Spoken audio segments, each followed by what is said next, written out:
Segmen ini akan segera diawali dengan debat antara pasangan calon nomor urut 4 dan pasangan calon nomor urut 1. Baik, kami akan memberikan kesempatan pertama kepada pasangan calon nomor urut 4 untuk memberikan pertanyaan kepada pasangan calon nomor urut 1. Kami harap dan kami ingatkan kembali pertanyaan agar sesuai dengan tema debat pada hari ini. Dan Bapak-Bapak punya waktu 1 menit untuk memberikan pertanyaan yang nanti akan dijawab oleh paslon nomor urut 1. Silahkan. Terima kasih. Untuk paslon urut 1, perencanaan tata ruang merupakan ekspresi geografis yang mencerminkan lingkup kebijakan masyarakat terkait dengan perekonomian, sosial, dan kebudayaan. Penataan ruang yang baik dapat mewujudkan keterpaduan pembangunan, keserasian pembangunan, dan tata ruang yang berkualitas. Alih fungsi lahan dan konsistensi perencanaan dengan pemanfaatan ruang masih menjadi hal yang urgent dan perlu dibenahi. Akar masalahnya adalah harmonisasi perizinan dengan penataan ruang yang terkadang tidak seirama. Pertanyaannya, bagaimana paslon nomor urut 1 menyikapi fenomena ini dan apa langkah real untuk mengharmonisasi dengan tetap mengacu pada Perda nomor 1 tahun 2012 tentang RT/RW?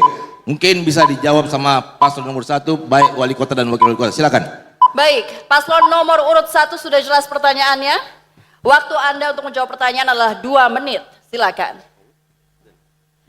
Terima kasih pada paslon nomor urut 4 atas pertanyaannya. Berbicara tentang RT/RW adalah bagaimana kita melaksanakan penataan, perencanaan, dan pelaksanaan tentang tata ruang wilayah perkotaan. Dasar dari RT/RW sesuai dengan aturan Presiden nomor 26 tahun 2007 itu mengamanatkan dasar RT/RW peraturan pemerintah nomor 21 tahun 2021 bagaimana penyusunan dan pelaksanaan RT/RW ada aspek yang perlu dilihat. Yang pertama, bagaimana aspek penting adalah pengaturan, pembinaan, pelaksanaan, dan pengawasan.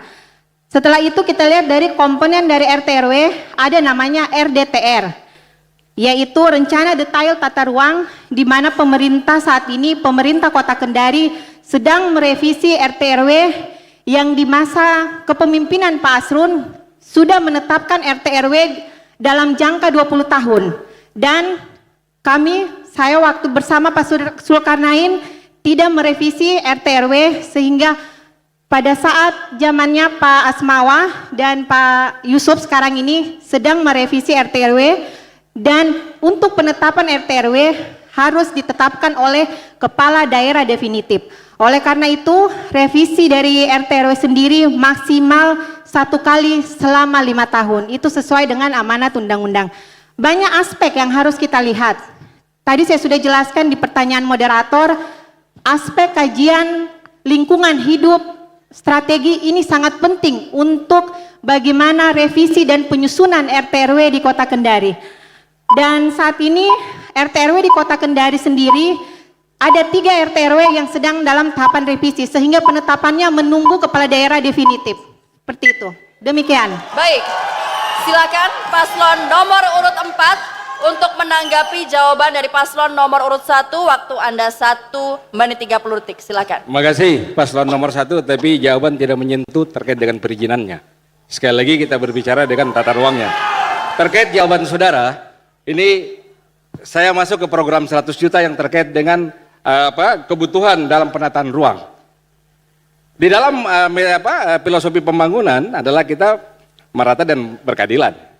Sekali lagi, kalau misalkan 100 juta ini paslon nomor 1 berikan ke Citraland yang notabene salah satu RT, dengan bagaimana yang di Tondonggeu, ini kan diberikan 100 juta pun pada Citraland tidak ada gunanya, karena kan sudah dikerjakan oleh developer. Sedangkan di Tondonggeu membutuhkan lebih daripada itu, karena di sana akan ada PSN, Proyek Strategi Nasional, yang betul-betul akan dipush bagaimana pembangunan bisa ke sana. Berikutnya, dari debat yang lalu, nomenklatur anggaran paslon nomor 1 menyampaikan bahwa semua diusulkan oleh RT, dikerjakan oleh RT, dan juga diwasi oleh RT. Tidak ada ceritanya. Yang pasti semua penyusunan anggaran termasuk dengan perencanaan dan pengawasan adalah konsultan. Begitu juga dengan pekerjaannya akan dilakukan oleh badan usaha. Sehingga menurut hemat kami bahwa kegiatan ini sudah dilakukan oleh teman-teman anggota DPR melalui dana pokirnya. Yang kami maksudkan adalah bagaimana memaksimalkan penataan ruang ini terkait dengan memberikan anggaran yang saya bilang tadi. Mungkin merata tapi tidak adil. Kurang lebih seperti itu jawaban kami. Baik, silakan paslon nomor urut 1. Anda punya waktu 1 menit lagi untuk menanggapi. Silakan. Terima kasih. 100 juta disanggah tadi oleh Pak Aksan. Perlu Pak Aksan tahu jumlah RT di Kota Kendari ini 1060. 1060 dikali 100 juta itu 106 miliar. APBD Kota Kendari hari ini 1599 miliar. Masih sangat banyak Pak. Jadi jangan ragu. 100 juta ini kalau Tondong Geo butuh 1 miliar, kita kasih 1 miliar. Jadi jangan kaku bahwa 100 juta ini hanya untuk pembangunan, tapi tidak. 100 juta ini pembangunan pemerataan yang berkeadilan. Itu yang pertama. Kedua, terkait masalah pembangunan tata ruang yang masih ketimpangan. Hari ini Siska Sudirman berkomitmen. Tadi kami sudah sampaikan bahwa 100 juta ini bukan hanya itu yang kami akan gelontorkan. Karena kenapa? APBD kita ini 1599 miliar, masih ada kurang lebih 800 miliar untuk kita membangun daerah-daerah yang sangat membutuhkan, daerah bencana, daerah jalan infrastruktur yang besar-besar. Terima kasih. Baik, mohon diharap tenang. Harap tenang. Harap tenang. Ada waktunya berbicara. Baik, mohon untuk paslon 4 dan paslon 1 untuk tetap berada di tempat. Selanjutnya paslon nomor urut 1 juga akan memiliki kesempatan bertanya kepada paslon nomor urut 4 Oh, kita tidak menyangka. dan juga akan ditanggapi oleh paslon nomor urut 4. Apakah sudah siap pertanyaan dari paslon nomor urut 1? Siap. Saya ingatkan Bapak Ibu, waktu Anda 1 menit untuk memberikan pertanyaan, silakan. Dalam pembangunan kota yang berkelanjutan, kita harus memperhitungkan perubahan iklim dan bencana alam. Banjir dan kekeringan seringkali terjadi di Kota Kendari. Tahun 2023 terjadi fenomena El Nino. Pemanasan suhu muka laut, musim kemarau yang berkepanjangan, berdampak kekeringan, dan yang paling merasakan dampak tersebut adalah pengguna mata air pegunungan. Daerah Kendari dan Kendari Barat, apalagi yang tinggal di daerah pegunungan, yang tidak dialiri oleh air PDAM. Sekarang, apa solusi Bapak apabila musim kemarau ini terjadi lagi bagi masyarakat yang merasa kekeringan di daerah pegunungan tersebut, yang mana kita ketahui air menjadikan sumber kebutuhan yang paling utama untuk masyarakat? Anda masih punya waktu? Cukup. Sudah cukup? Baik, kami ingatkan kembali waktu Anda 2 menit untuk menjawab. Silakan paslon nomor 4. Makasih paslon nomor 1. Jadi terkait air, memang ini adalah menjadi sumber utama di kehidupan manusia. Makanya di program kami sudah akan merevitalisasi PDAM sehingga betul-betul bisa teraliri. Ini yang nantinya akan kita atur distribusinya termasuk pun juga nanti air pegunungan yang ada air terjun akan kita tampung. Itu juga salah satu untuk menangani ketika terjadinya musim kemarau. Dalam artian air yang kita tampung ini kita sterilkan menjadi air baku yang siap dialirkan kepada masyarakat yang ada.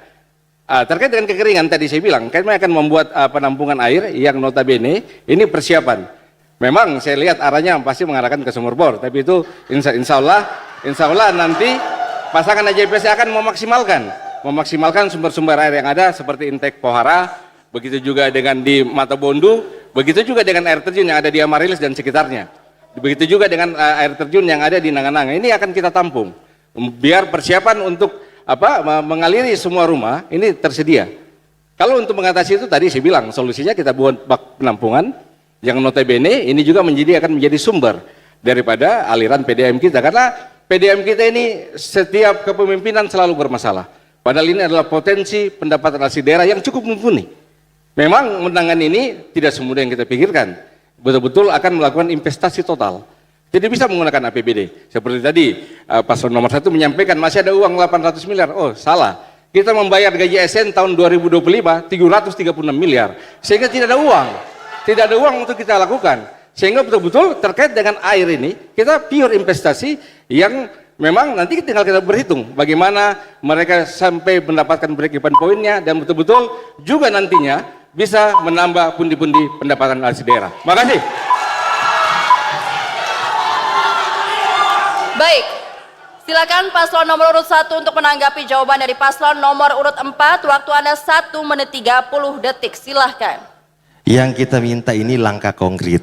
Ini terjadi bencana kekeringan. Ini terjadi dalam jangka waktu kurang lebih 5 bulan. Kalau yang kita tampung air itu paling 1 bulan, paling lama sudah habis itu air. Sekarang langkah-langkah apa yang dibutuhkan? Nah, gitu. Yang kita butuh langkah konkret. Kalau baru mau revitalisasi PDAM, belum selesai sudah kering sana, kasihan orang mau mandi gitu. Nah, gitu. Kasihan orang mau mandi, kasihan orang mau buang air besar. Ya itu. Jangan hari ini kita revitalisasi.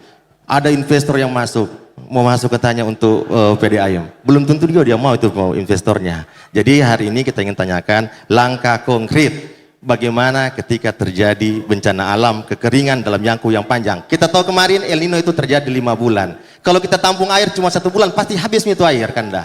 Oke, terima kasih. Waktu Anda masih 40 detik, apakah mau dimanfaatkan? Masih 40 detik? Sudah cukup itu saja. Terima kasih. Baik, silakan paslon nomor urut 4 kembali menanggapi. Anda punya waktu 1 menit, silakan. Terima kasih. Jadi ini ibu kota provinsi. Jelas juga semua stakeholder akan terlibat. Apalagi pemerintah provinsi akan membangun spam komunal yang notabene ini bisa mencegah. Bisa mencegah ketika terjadi El Nino kesediaan air kita tersedia.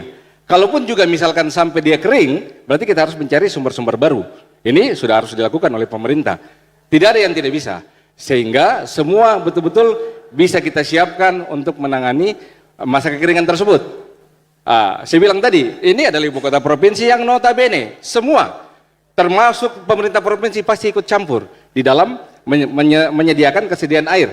Makanya tadi saya bilang, ini lebih mudah kita lakukan, apalagi ada spam komunal, dan juga kita akan mencari sumber-sumber air yang baru. Ini bukan cuma 2 air terjun yang ada, tapi begitu banyak sumber air yang ada di kota Kendari, sehingga bisa kita tampung untuk mengatasi kekeringan yang akan datang. Terima kasih. Ya, pilih nomor 4. Baiklah, paslon nomor urut 1 dan paslon nomor urut 4 telah melakukan tanya jawab bersama-sama.